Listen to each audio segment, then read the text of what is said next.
ito ay rated SPG. Striktong patnubay at gabay ng magulang ang kailangan. Sa wakas ay naiuwi na ni Rigor si Marites sa kanilang bahay. Buo na ang kanyang loob na muli niyang susubukan na kunin muli ang pagmamahal ni Marites. Kahit na paulit-ulit itong sinasabi na ayaw na ni Marites sa kanya, para kay Rigor ay hindi pa huli ang lahat at kaya pa nilang ayusin ang kanilang pagsasama. Ginagamit niya ang kanilang kasal bilang isang matibay na kadahilanan. Sinabi niya kay Marites na wala itong magagawa kundi ang sumama sa kanya dahil sa mata ng batas at ng Diyos ay sila pa rin ang mag-asawa. Dahil dito, lalong nadama ni Marites na para siyang nasa isang bitag na wala ng kawala.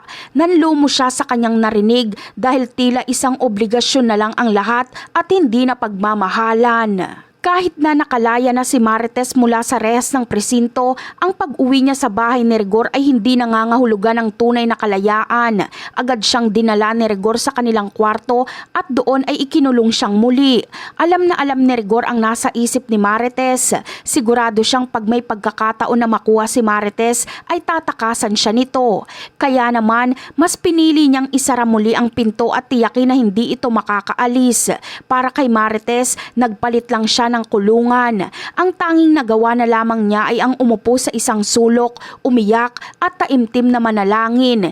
Idinadasal niya na sana ay dinggin ang kanyang hiling na makatakas at mailigtas muli ni Ramon mula sa pagiging bilanggo niya sa sarili niyang bahay. Hindi naman nabigo si Marites sa kanyang mga panalangin. Ang kanyang mga pakiusap ay tila mabilis na dininig ng langit at dahil si Ramon nga ay hindi na mapakali ay nagpasya na siyang kumilos.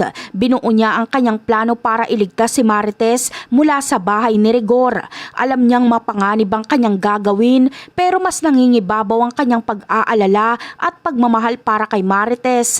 Ayaw niyang isipin na si Marites ay muling nagdurusa sa kamay ng lalaking paulit-ulit na siyang sinasaktan. Kaya naman buo na ang loob na tinungo niya ang bahay ni Rigor para bawiin ang babaeng kanyang minamahal. Sa kabilang banda naman, si Rigor ay handa na sanang pumasok sa kanyang trabaho. Ngunit habang siya ay naglalakad palayo, isang malakas at hindi maipaliwanag na kaba ang bigla niyang naramdaman sa dibdib.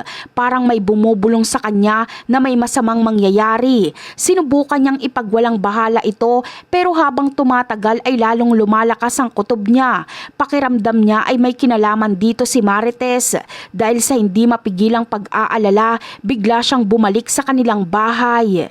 Kasabay ng pagdating ni Ramon ay ang mabilis na pagkilos nila ni Marites para makatakas. Sa wakas ay nagawa nilang makalabas ng bahay at akala nila ay ligtas na sila. Subalit sa kanilang pagmamadali, hindi nila namalayan ang biglaang pagdating ni Rigor. Pabalik na nga si Rigor sa kanilang bahay at ganun na lamang ang kanyang gulat at galit nang bumungad sa kanya ang eksenang pinakakatakutan niya. Nakita mismo ng kanyang dalawang mata si Marites at Ramon na magkasamang tumatakas.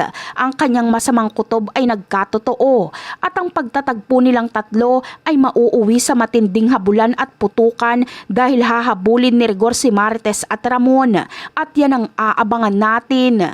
Bye!